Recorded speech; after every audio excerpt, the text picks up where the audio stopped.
with me here, we have our MP. Yay, Elizabeth May, as you know, for the Green Party here. Thank you so much, because you are so busy, because there's only one of you in Ottawa. That's right, so far. I'm hoping for more. But and you're working on it right now. So. And my daughter's always said that she thought I should have my own cooking show, so it's nice to have a chance to try out for this. Although I really love my job, so I'm not trying to change jobs.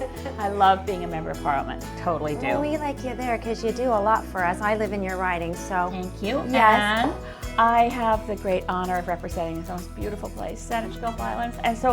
And a lot of people in Saanich Gulf Islands really care about local food and ethical choices in our food. So I've picked a Christmassy tradition in my family, which is the Boxing Day brunch. And we're focusing on it. So forgive me while I'm cooking, and I should actually ask you to forgive me at home, but I'm going to be kind of ranting about why certain choices are better than others in terms of our impact on the environment when we're cooking our favorite meals for our family. So lots of teaching and learning with Elizabeth May. How great is that? Yeah, cooking for an ethical, healthy planet, and happy family members who will be yummy enjoying this. So what are we going to make, Elizabeth? This is my family tradition for a long time. It's been the Boxing Day brunch. So I'm going to do an eggs benedict with local smoked salmon, wild BC salmon instead of the ham. But you could use ham. You could also use spinach Florentine. There's a lot of adaptations once you know how to make a good eggs benedict. With that, we're also going to have a fruit salad. And we're going to do a really delicious, everybody loves hash browns. A lot of people are intimidated by making hollandaise sauce. So I want to walk you through hollandaise sauce so you will never be afraid. Do not be afraid of hollandaise sauce. It is one of those things that once you learn to do it, you will impress all your friends. I've had friends who think, oh, I only do it because I've got this thing that I can do in a microwave. And I think, why would you do that? That's more complicated than making it the real way once you know how. Sequentially, okay. You'd probably try to get your fruit salad out of the way first because it sits over there in the corner. Do your hash browns and then focus on your eggs benedict and serve it all right away. Of course, we don't have local oranges, but we do have local strawberries. These ones happen to be, and it's very important. Let me tell you how awful it is to buy strawberries if they're not organic. These are organic strawberries. Number one, organic strawberries taste way better. I'm adding the bananas now. Number two, strawberries that are grown in commercial operations in California are treated with so many toxic pesticides. It's unbelievable. And one of the ones it's treated with is actually, it's called methyl bromide. Not only is it carcinogenic right away in the fields where it's used, but it floats to the stratosphere and destroys the ozone layer. How's that for a pesticide? So, and also, I'm sorry, I'm talking a mile a minute. No, it's good. But the other thing about strawberries is they really taste like cardboard if they're not organic. Have you noticed? Like sort of they're pretty, but they don't taste like anything. Yes. So as a cook and as a mom, I like things to taste good. This is an organic banana, by the way. We tried very hard to buy everything organic, which we did. Everything is organic here, but it's also very hard to buy locally because the lemons aren't local, the bananas aren't local. So what do you have to say about that? Bananas we're not going to get local, no, let's face it. But we can now. Vancouver Island actually has people growing organic lemons. It's amazing. Yes. We live in such an amazing part of Canada. Apples are one of the most pesticide sprayed fruits. And so especially if you can't get organic apples and you're feeding your kids, I strongly recommend that you peel your apple if it isn't organic. But if it is an organic apple, the nutrient value in the skins is great. So we did the same thing, by the way, with when we do the hash browns. We bought organic potatoes because the skins are great, but only if you're eating organic. If it's not organic, you're much better off to actually get rid of the peels. Yes. So this makes a really nice, colorful fruit salad. You're either going to spend money on organic food now or lots of drugs and medicine later. So and you're really big on having GMO labeling too. Oh yeah, I'm co-sponsoring a bill in the House to get labeling on our foods. Yes. Right now you don't know when something's genetically modified. The only way you know that it's not is when it has an organic label. Certified organic means no GMO. So that's another big advantage. So here we have the only local thing here is our local apples. Yes. But we've also, we could have in season, of course, certainly Vancouver Island has wonderful local organic strawberries. So that's the fruit salad. That can go just set aside. Okay. I strongly recommend cast iron pans. If you're using coated pans to avoid stick, like this. Which I had. This was lots of teaching and learning. So I any had of these this. scratches here means that the surface here leaches carcinogenic chemicals. So you don't actually, Tara, as much, I just want you to throw it away. Or you could use it as a lovely planter. Okay. You could stick something on it, but don't put food here if you plan to eat it. So cast iron Cast iron is great. And other thing about cast iron, of course, is it actually adds to the flavor. Okay. It gives you a nice, so what I'm going to do next is the first thing that I recommend, I'm like Julia Child on this, butter, butter, butter. You can't get enough butter, it's so yummy. Now I know some people are worried about cholesterol, but you know something funny, the body manufactures more cholesterol than we could ever get from our diet. So unless you're under doctor's orders to avoid butter, you know, really, as long as you're eating healthy. But never margarine, right? Because that's one step away from I'm not a fan of plastic, margarine. isn't it? One molecule away from plastic. It's sort of indigestible. So, you know, there's ways to avoid cholesterol in your food, but I'm a big fan of, particularly if you're having a holiday and you're, oh, by the way, we will put all of this in the compost, another important aspect of your healthy, ethical kitchen. But I am a big fan of hash browns, and the single best way to make hash browns is you start with real butter in the pan, and then you brown your onions, and that makes, see, I'm sharing the board with the smoked salmon that's going to go later. Our food has been taken over by multinationals that are interested in profits, and that's why we see childhood diabetes going up, that's why we see obesity going up. Kids are being, far too many kids, not anyone that we know, all of us are very conscientious, but there's an awful lot of children in this world, in North America, who are getting way too many sugary pop drinks, and they're eating food that is only, you know, mythically, I can't say mythically, it's only sort of theoretically food. It's basically crap. I shouldn't say that on television. No, but it's fun. But it's sold at the schools because of the multinational companies. The kids shouldn't be eating it. And then they You're like a Jamie Oliver. And then you go to watch, yeah, I am a little bit of a rant. And then you look at the kids in university, where my daughter is now, and of course, what do there? They have food courts. They don't have proper cafeterias anymore. They have food courts. So all these kids are eating terrible food.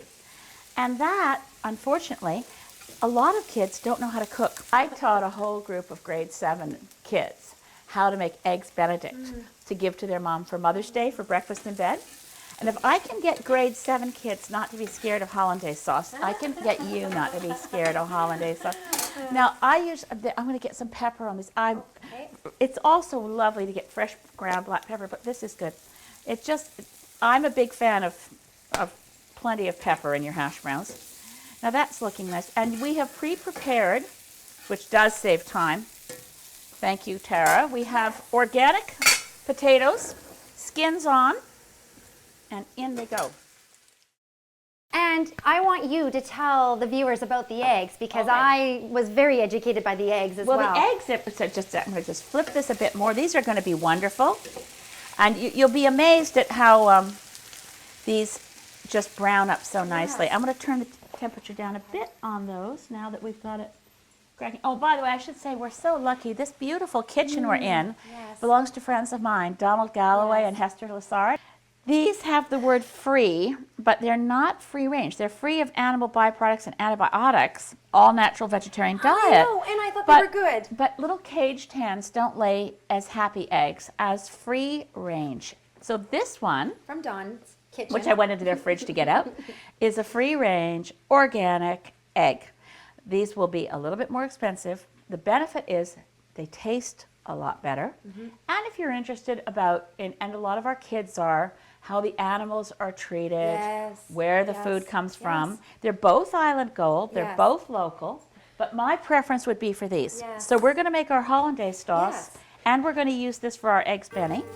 All right, so what I don't want for hollandaise is the egg white. Right. So over here, we can save this and we're going to cook it. We're going to throw it in to the poached eggs. So for every egg yolk, you want to use about a tablespoon of lemon juice. Oh, okay. So that's 1 egg yolk. That's all I need. Now this, of course, is an organic lemon. And I'll get rid of these little bits of seeds. And it's easy as pie, really. Now just watch it go wrong the first time you're ever cooking it on TV. But here, just a little bit of lemon juice. So about, I'm not squeezing the whole lemon. See, just about a tablespoonful of lemon juice. Not a lot. I mean, literally a few grains of salt. That's all. A lot of what you're doing when you make a hollandaise sauce has to do with your butter being cold. Yes. Because it's a chemical reaction that creates the sauce. So what you want to do, a lot of people are worried about hollandaise sauce separating. Okay, so here's their system. Let's start with, first we're going to use all of this butter in the sauce, but we're going to start here. This is our double boiler. Oh, look at you. And we're just going to do this. Oh. And we're just doing this well at night. And the trick with hollandaise sauce is you don't want to stop stirring. Yes. You can do this a little bit. If for any reason your hollandaise sauce separates, your emergency solution is half an ice cube. Whisk in half an ice cube and a separated hollandaise will come back together. Oh, okay. Basic Eggs Benedict is an English muffin, toasted, and then your choice of organically raised ham. Yes. Free range, because those pigs in the slaughterhouse, oh boy, the hog barns are too disgusting. And you don't eat meat, do you? I don't. We've allowed Christmas to be turned into an excuse for indulgence, consumerism, and shopping instead of time with family. If you don't have a poacher, just crack the eggs into the same pan that you were just using as your double boiler. So that saves another pan on the stove. See, you even can now serve pans. And you're going to want to use a slotted spoon when it comes time to pick these up.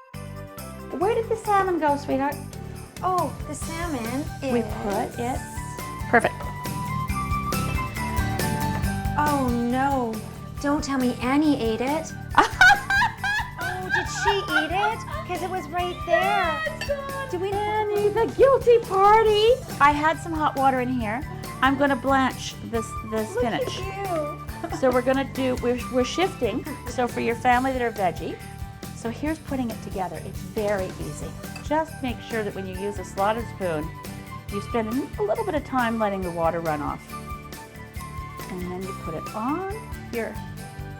I love that about you. You are so flexible. We had no salmon because of Annie here, and the egg poacher, you just did that. Like, you're just, wow, you can just go with it a little bit. Well, you know, it's very important not to be afraid to cook something delicious. And this is your Eggs Benedict with salmon and beautiful fruit salad. So when you serve this up to your family, and it doesn't have to just be a special holiday event, but you don't want to do this on a weekday when you're running to work.